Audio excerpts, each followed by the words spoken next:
Gutakaza amazi mu mubiri n'imyunyungugu bituma umubiri ukora nabi. Iyo ubuze amazi mu mubiri wawe, hari ibimenyetso mpuruza bikwereka ko ukwiye vuba na bwangu kwihutira kuyihata, ari nabyo tugiye kurebera hamwe muri iki kiganiro. Icya mbere ugomba kumenya ni uko umubiri udafite ububasha bwo kubika amazi, kuko uyasohora buri gihe iyo duhumeka, iyo tubikana ndetse n'igihe tunyara cyangwa se igihe tujya ku musarani. Nubwo umubiri wacu uba utakaza amazi muri izo nzira zose, amazi aba akenewe cyane cyane kugira ngo umubiri ubashe gukora neza ndetse akarinda ko umubiri wagira umwuma.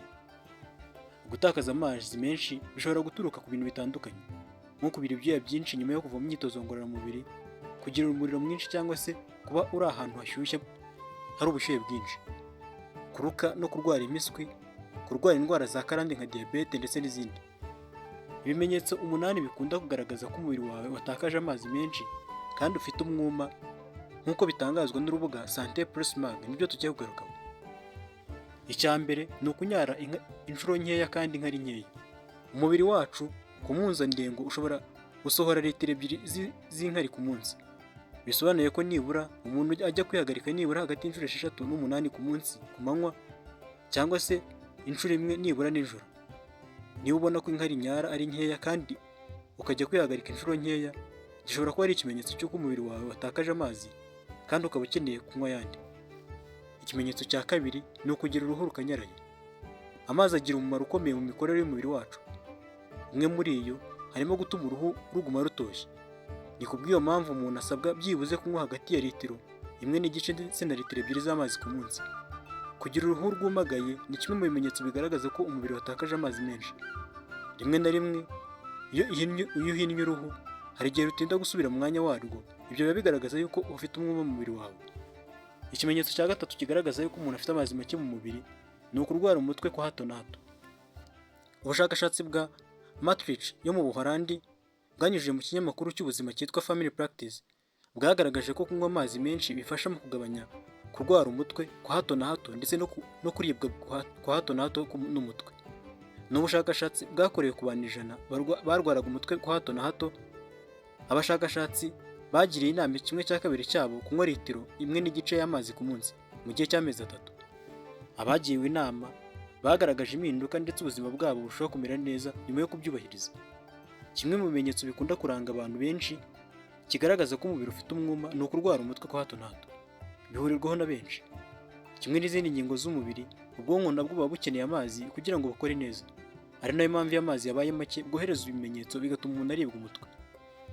Ikindi kimenyetso kigaragaza yuko umubiri ufitemo amazi make ni ukugira akanwa kumye.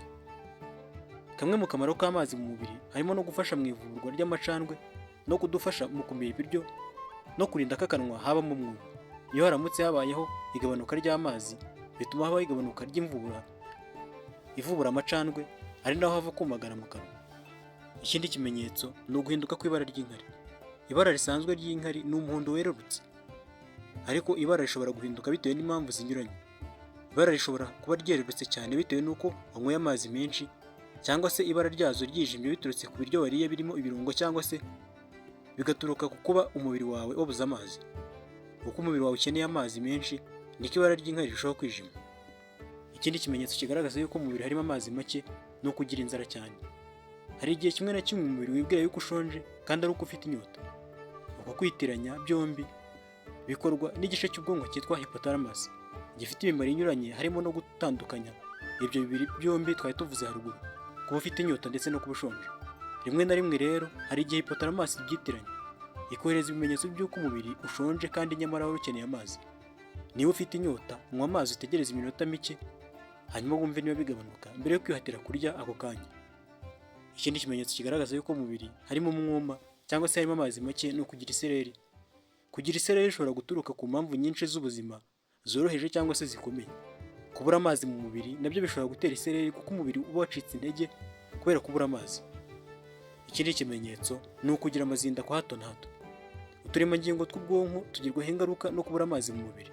Icyo gihe nibwo umuntu atangira kwibagirwa kwa hato na hato ndetse akagira ibibazo byo gutekereza cyane.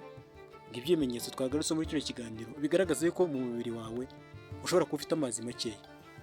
Niba wakunze iki kiganiro ntugende udakoze subscribe niba utarayikora, ukande like, usige comment, ukore na share nyinshi cyane tujye tubana buri munsi mu bindi biganiro byiza. Njye nitwa Charles Gahigana,